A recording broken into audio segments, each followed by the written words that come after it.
जी। Patient थे कोई बुजुर्गवार, तो उन्होंने दादा से पूछा, दादा आप तो महाराज के साथ बहुत रहे हैं, क्या महाराज हनुमान जी थे? अब ये सवाल बड़ा मजेदार है जी कि महाराज हनुमान जी थे। देखो दादा, महाराज जी के बड़े अनन्य भक्त रहे हैं जीवन बाबा। जी।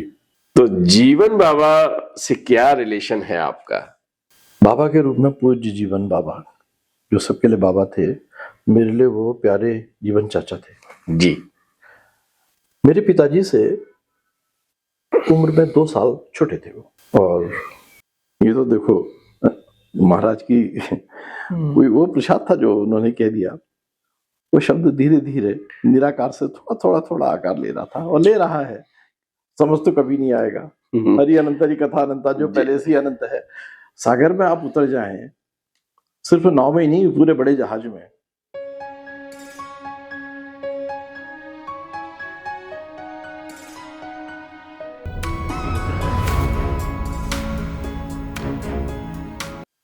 तो जीवन में कभी आपने कोशिश की कि अमरकंटक जो कह गए हैं वहां हम जिस दिन बुलाएंगे, तो मैंने प्रतीक्षा भी नहीं करी है। अच्छा, लेकिन मन में कोई ऐसा भाव भी नहीं उठा। नहीं, जब उन्होंने ये कहा कि हम अमरकंटक जा रहे हैं, तो कभी कभी तो ऐसा लगता होगा कि हम वहां जाएं, और जैसे सिद्धि माँ गई थी वहां पर अमरकंटक।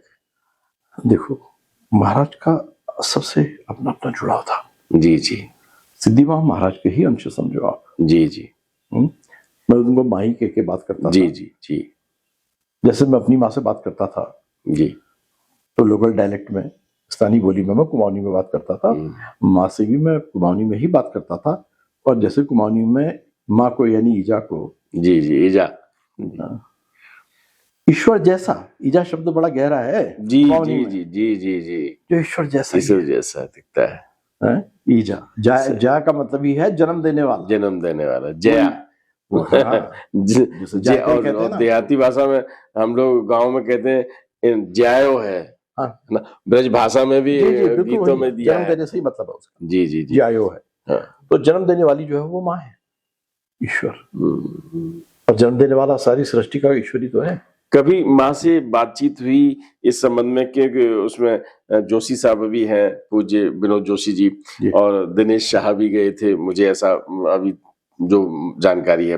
तो कभी माँ से जिक्र हुआ कि आप अमरकंटक में जिन संत से मिलने गई थी और बाद में डिसाइड नहीं कर पाए थे वो लोग कि महाराज जी हैं नहीं हैं, फिर चले भी आए थे, तो कभी चर्चा हुई इस संबंध में? नहीं हुई। नहीं, पता नहीं, मेरे लिए तो महाराज हर समय ही है। हर समय अमरकंटक में खोजने की जरूरत ही नहीं है। हमें निष्कंटक करते करते करते साथ ही रहते, क्योंकि हमारे कंटक की कोई कमी थोड़ा ही है। जी।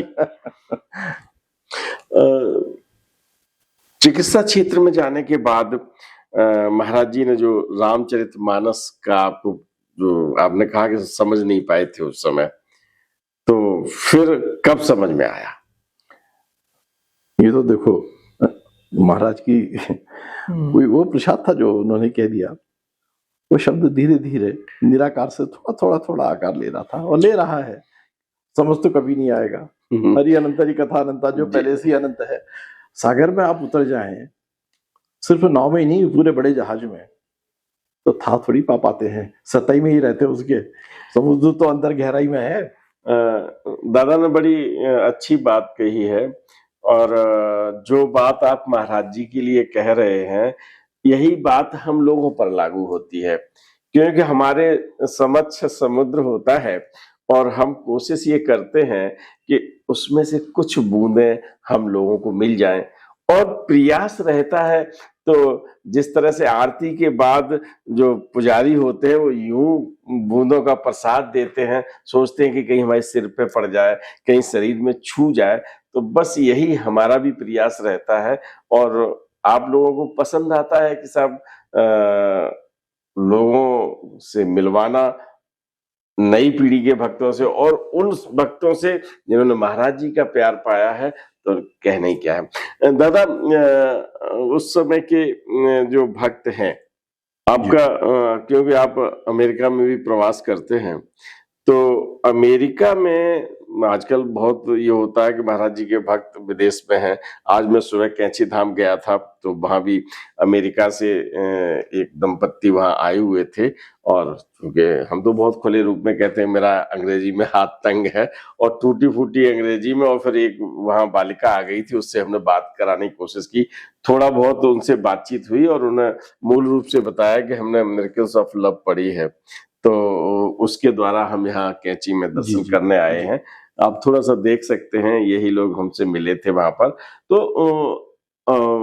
विदेश में कौन कौन से भक्त आज भी आपके संपर्क में है, और कौन कौन से भक्तों ने महाराज जी को अपना सब कुछ माना है? देखिए, महाराज जी के भक्तों की संख्या तो इतनी है कि व्यक्ति और संख्या के हिसाब से देखें तो कितने भी नाम ले लिए जाए वो कमी पड़ेंगे। नहीं, जितने नाम, लेकिन मोटे मोटे तौर पर कहूँ जी तो जी, मेरा अधिक संपर्क जो है कृष्णदास जी से रहा है, जिन्हें केडी केडी के नाम से आजकल जानते हैं। जी, तो हनुमान दास जी टाउस मंदिर में है जी, जो वो उसके व्यवस्थापक है, जीवन समर्पित है उनका उस दिन से उस मंदिर के लिए कि कोई 45-40 साल पहले जिसकी स्थापना वहां पर हुई थी। जी, 7 साल तक हनुमान जी की वो उड़ते हुए फौज में मूर्ति, फ्लाइंग हनुमान जी। हाँ, बड़े अद्भुत है हनुमान जी वो। हम्म, उड़ते हुए हनुमान जी वो द्रोणाचल को लेके अपने हाथ में, द्रोणगिरी को लेकर वो आ रहे हैं उड़ते हुए, सजीवन बूटी लेके। बड़ी गहरी बात है कि महाराज ये दृश्य देखिए आप, ये नहीं हनुमान जी की बात हो रही है। गहरी बात है, क्यों सजीवन बूटी आपके लिए भी ला रहे हैं। हनुमान जी जहां पर हैं वो सजीवन बूटी लेकर ही आएंगे। मैंने जिस दिन पूज्य विनोद जोशी जी से बातचीत की थी, तो उन्होंने मुझे आशीर्वाद में यही फ्लाइंग हनुमान जी का चित्र दिया था, और फिर उस दिन फिर चर्चा हुई थी जब हम रब्बू दादा के सानिध्य में बैठे थे, और उन्होंने भी उस मूर्ति, और मैं फिर यहाँ डॉक्टर बसु हैं, तो शैलेंद्र बासी जी जो महाराज जी की रसोई में भी बहुत काफी सक्रिय रहते हैं, उन्होंने टाउस से लाइव दर्शन करवाए थे, और उस दिन हमने पहली बार रात, यानी भारत में रात थी, अमेरिका में दिन था, तो रात दिन को मैंने एक साथ देखा था कि हम रात देख रहे हैं, और वह जो लाइव उन्होंने दिखाया था तो वो दिन था। दादा, महाराज जी के बड़े अनन्य भक्त रहे हैं जीवन बाबा। जी, तो जीवन बाबा से क्या रिलेशन है आपका?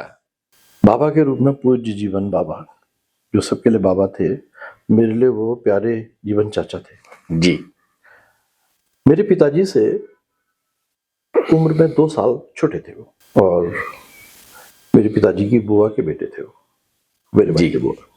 लेकिन मैंने जैसा आपको बताया ना कि हमारा एक बहुत बड़ा परिवार, यूनाइटेड जॉइंट नहीं कहूँगा, जॉइंट में तो जॉइंट्स होते हैं, जब यूनियन होता है तो जॉइंट खो जाते हैं। सही बात है। वो उस संरचना के हिस्सा थे जीवन चाचा। तो जब मैं हुआ आऊंगा छोटा तो आप समझ ही सकते हैं, तो कभी चाचा की गोद होगी, कभी जो है बाबू की गोद होगी। तो जीवन चाचा के लिए मैं उनके बचपन का खिलौना रहा हूँ जी, मेरे बचपन का। जीवन चाचा महाराज जी के किसी समय घोर विरोधी हुआ करते थे? नहीं, विरोधी तो कभी नहीं थे। ये कहना पता नहीं कुछ भ्रामक बातें आ जाती हैं। अच्छा, वैसे कोई आश्चर्य की बात नहीं है।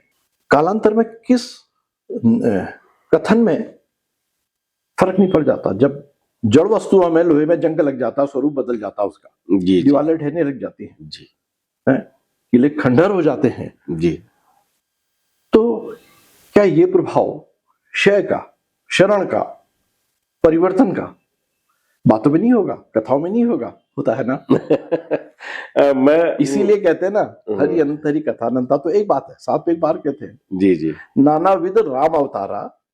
मानस की कथा है, कभी कोई प्रसंग किस रूप में सुनते, कभी किस प्रसंग में। सही बात, चौपाई एक ही होती है, वही है सब। लेकिन नानाविध राम अवतारा, रामायण सतकोटि अपारा, सतकोटि अपार, अपार है।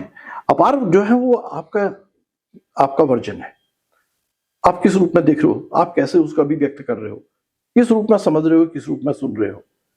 तो कई बार ऐसा लगता है कि जो बात कही गई है वो पहली वाली बात की बिल्कुल विरोधी है। उसका अपना अंदाज है, अपना रंग है ना, अपना भाव है। लेकिन वो भाव उस संदर्भ में हो सकता है ठीक हो, हो जी सकता नहीं भी हो, जी जी दोनों बातें हैं। बिल्कुल सही। तो सत्यता जो है ना, वो कालांतर में ठीक सत्यता तक किसी घटना के हिस्ट्री के लिए कहा जाता ना, जी जी इतिहास का अर्थ होता है इतिहास, ऐसा इस प्रकार हुआ था। जी जी ये जितनी बार कहा जाएगा उसमें हर बार कोई ना कोई परिवर्तन आ जाएगा। प्रसिद्ध इतिहासकार ने कहा है कि इतिहास वही जिसके बारे में निश्चितता से कहा ही नहीं जा सकता, जो कहा गया वो सही भी है या नहीं है। वही इतिहास है। वो इतिहास है। इतिहास है। जीवन बाबा, जहां तक मैंने पढ़ा है या आप जैसे सानिध्य पाए भक्तों ने बताया है, जीवन बाबा अगर ग्रामीण भाषा में हम कहें तो उनके लंगोटिया यार रहे। जीवन और चाचा का बहुत गहरा संबंध था भारत से, जी क्योंकि वो एक नितांत जिस तरीके से था, बहुत ही दोनों के बीच में एक उतनी गहराई का संबंध था कि वो ही जाने, सोई जाने ही जेहू देही जनाई। देही जनाई। उसके बारे में हम अपनी तरफ से जितना भी सोचे, कितना कह दूंगा मैं, बात अधूरी रह जाएगी, पूरी नहीं होगी। तो इतना ही कहना ठीक होगा कि जीवन चाचा महाराज की छाया जैसे थे, अविभाज्य थे उससे। दादा की बात हो रही है, मुझे भी मेरा परम सौभाग्य रहा कि जीवन बाबा के मुझे दर्शन करने का सौभाग्य मिला, और उन्होंने एक आशीर्वाद भी दिया। कुछ सेकंड की क्लिप है, मैं चाहूंगा कि यहाँ पे आप दिखाएं। नीम करोली धाम से आए हैं, हाँ, जहाँ से बाबा जी थे, महाराज जी नीम करोली, हाँ, वहीं जगह से आए हैं अच्छा, आपके दर्शन के लिए। अच्छा, हाँ एक ने बड़ा अवतार अवतार बताया। हाँ अवतार थे। कि जीवन बाबा ये कहते हैं कि महाराज जी तो अवतार थे। यही एक संदेश वो मेरे लिए प्रथम और अंतिम संदेश था। उसके बाद हमें दर्शन नहीं मिल पाए। और महाराज जी की चर्चा अशोका दीदी, उषा बहादुर दीदी, जीवन बाबा और जो भक्त हैं, मैं तो केवल एक बात ये जान पा रहा हूं कि महाराज जी ने उनकी जो भावनाएं थी आप तक पहुंचाने के लिए मुझे भेज दिया उन क्षणों में। तो महाराज की लीला है, हमारा मैं कुछ नहीं है इसमें। हाँ, सच कहूं, आपका यहाँ पर आना, इस विषय में हम लोग का बातें करना, जैसे कि सब महाराज जी की कृपा है, उसका प्रसाद है। अब क्योंकि बात आनंद की है तो आनंद तो बढ़ना चाहिए ना। आपका महाराज जी का जो आजकल इतना प्रसाद, कभी सुना जाता है कि ऋषिकेश में, किसी दिन सुने जाते हैं इंदौर में, किसी दिन न्यूयॉर्क में आपके साथ बैठे हुए हैं। मैं बात करना चाहूंगा के और जिन्हें पूज्य कृष्णदास जी, उनका महाराज जी का दिया हुआ नाम है। तो आज मुझे भी उनके सानिध्य में बैठने का सौभाग्य मिला, लेकिन बस वही है कि मैं उन्हें फर्राटेदार इंग्लिश में पूछ नहीं सकता था, केवल भावों का विचार मिला।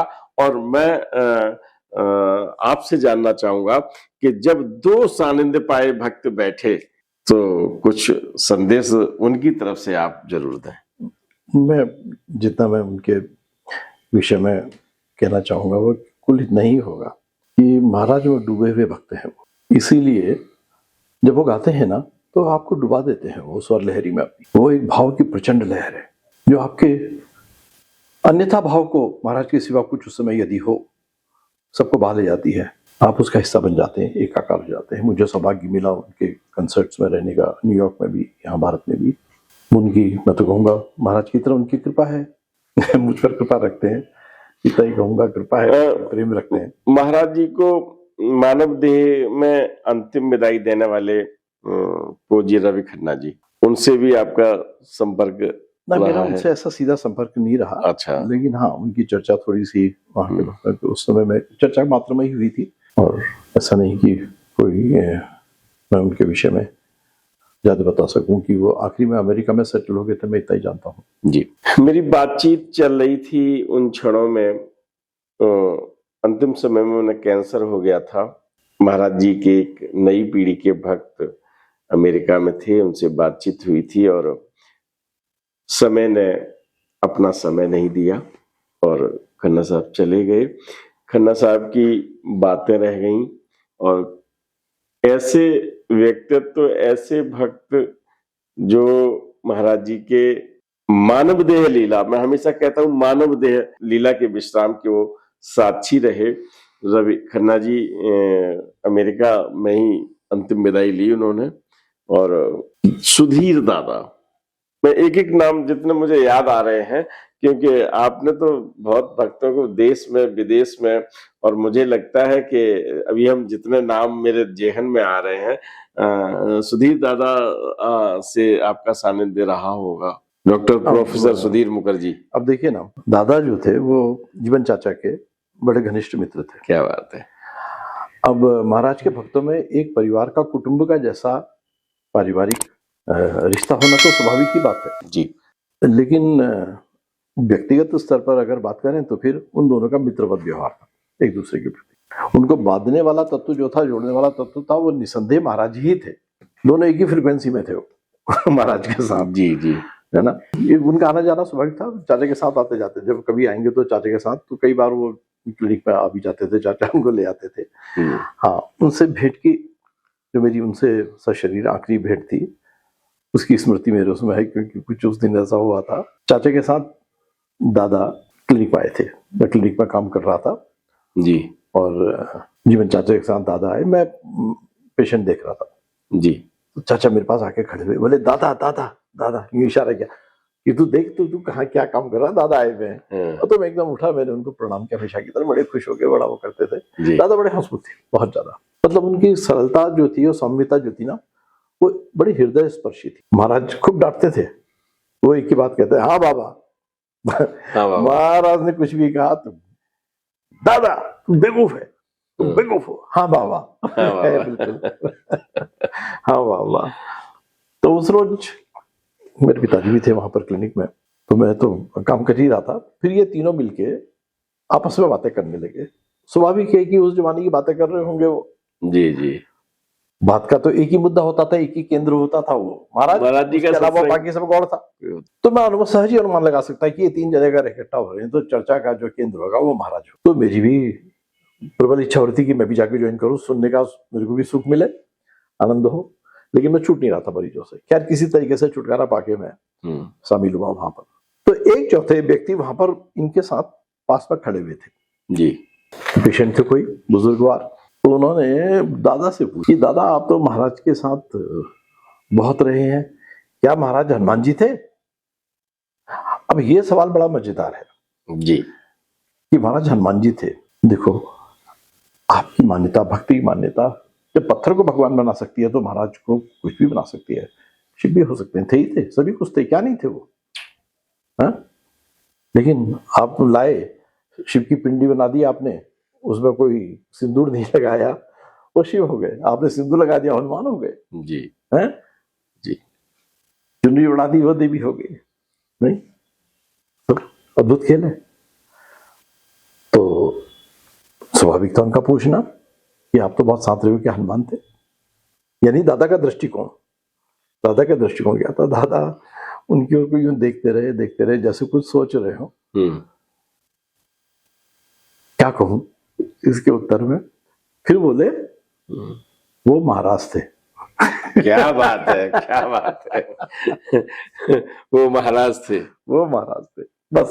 अच्छा, वो इतना जवाब दिया, बस इतना जवाब। मैंने जिस रूप में उनको जाना है वो महाराज थे। वो कुछ भी कर सकते थे भाई, ये पूरी बात देखो। बिल्कुल सही बात है। दादा के रोए खड़े हो जाते हैं। और मेरे भी देखिए, ये जो है दोनों लोगों की स्थिति ये अपने कर नहीं सकते, ये हो जाती है।